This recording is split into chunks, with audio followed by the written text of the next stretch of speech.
هممون عاشق فیلم دیدنیم، اما بعضی از فیلم‌ها هستن که اصلاً نباید کنار خانواده دیده بشن، چون یا صحنه‌های خجالت‌آور دارن، یا خشونت خیلی شدید، یا داستان‌هایی که فضای جمع خانوادگی رو خیلی ناجور و ناراحت کننده میکنه. توی این ویدیو میریم سراغ 5 فیلمی که پیشنهاد میکنم حتما تنهایی رو ببینید. 50 سایه گری، ماجرای رابطه خاص بین آناستازیا و میلیاردر مرموز کریستین گری، داستانی کاملا متمرکز بر روابط بزرگسالانه و ماجراهایی که به هیچ وجه مناسب جمع خانوادگی نیست. از محتوای جنسی کاملا صریح گرفته تا روابط پرتنش و صحنه‌های جنجالی، این فیلم فقط باید در خلوت و با آگاهی کامل تماشا بشه.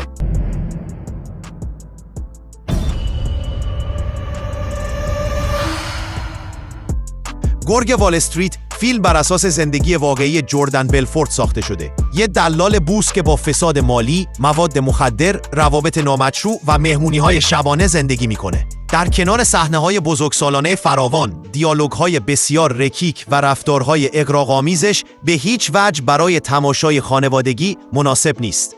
حتی شاید دیدنش تنهایی هم برای خیلی‌ها سخت باشه.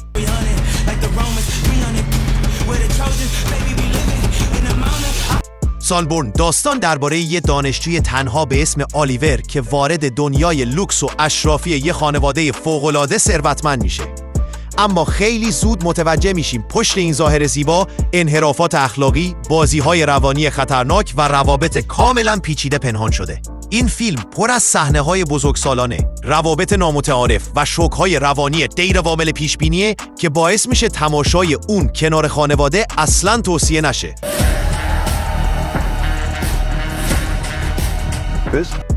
دختر گمشده داستان درباره زن و شوهری به ظاهر خوشبخت شروع میشه، اما وقتی همسر ناگهان ناپدید میشه، رازهای تاریک و پیچیده زندگی زناشوییشون یکی یکی فاش میشه.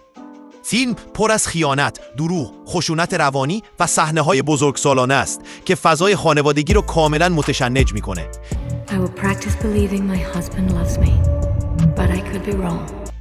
میدا سامر یه زوج برای شرکت در جشن سنتی به روستایی در سوئد سفر میکنن، اما به مراسمی عجیب و به شدت ترسناک برخورد میکنن که با باورها و سنت‌های مرگبار این جامعه عجیب گره خورده. فیلم پر از خشونت شدید، صحنه‌های ترس روانی و حتی لحظاتی داره که ممکنه باعث شوک شدید تماشاگر بشه. دیدن این فیلم کنار خانواده فقط میتونه همه رو ناراحت و معذب کنه.